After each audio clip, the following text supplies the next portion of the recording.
Do you believe in ghosts? Oh yeah. Yeah. Oh, I not only believe in ghosts, I've had experiences that absolutely convince me that there's other dimensionality to existence than we find ourselves blunted to for most of the hours of the day and night. Oh, absolutely. Can I tell you a ghost story?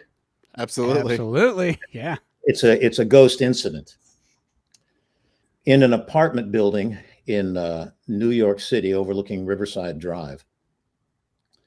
An apartment building that was probably built around the beginning of the 20th century.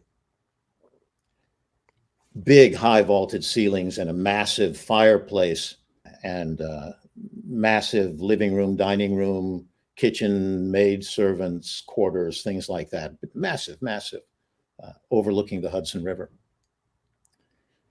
And I was there with a couple of other members of my family and my wife.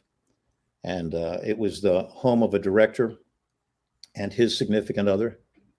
And when we came in the door to have dinner that evening, during the conversation, he said, the place is haunted.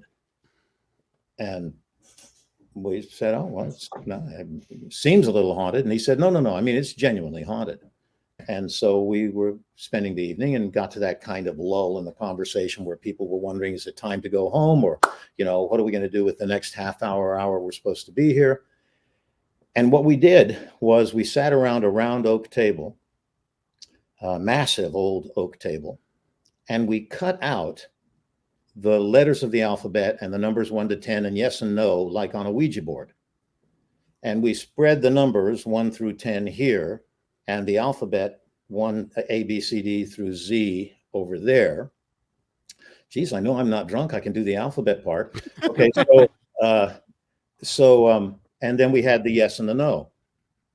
And then we took a regular whiskey tumbler, a big, heavy cut glass whiskey tumbler, and turned it upside down and put it in the center of the table.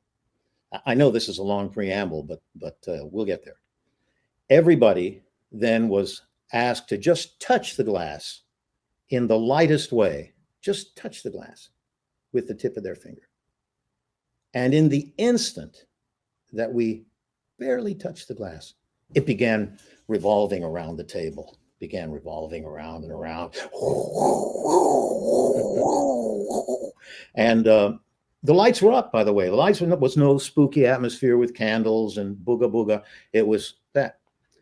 So the host then began to ask questions. Are you here? Did you used to live in the house? Did the thing, and it gave coherent answers, and the answers were all absolutely relevant to the situation we were sitting in. And it said that it had hidden money in the fireplace, and that there was, it had somebody go over and play a scale on the piano because he used to be a musician, and all of this tallied with the history of the house. Still with me? Okay. Yeah. Okay. Only one person at the table didn't want to touch the glass. And that was the director's significant other. Didn't want to touch the glass. Said, I don't feel good about this. I don't feel good about this. And it got so that your arm was tired from following this glass around. See, it was moving so much and so vigorously. And sometimes it would get excited and knock all the letters off the table. And the host would yell, stop that now, stop, just calm down. And we'd pick up all the papers and stuff and put them back on the table. It was fascinating. And finally, there was just myself, because your arm would get tired. So people would take their hand off the glass, but it would continue to move with only 1 or 2 fingers barely touching it. And there was only myself and one other touching the glass, someone I could trust completely, barely. And the glass was just sort of doing this, just a little bit. And the one at the table said, I don't feel comfortable about this. That person finally just barely touched the glass.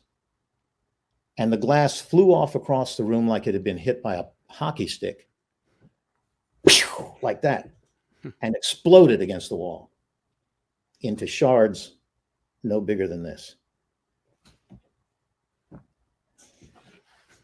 It was, if somebody had been standing between that glass and the wall, they would have been injured.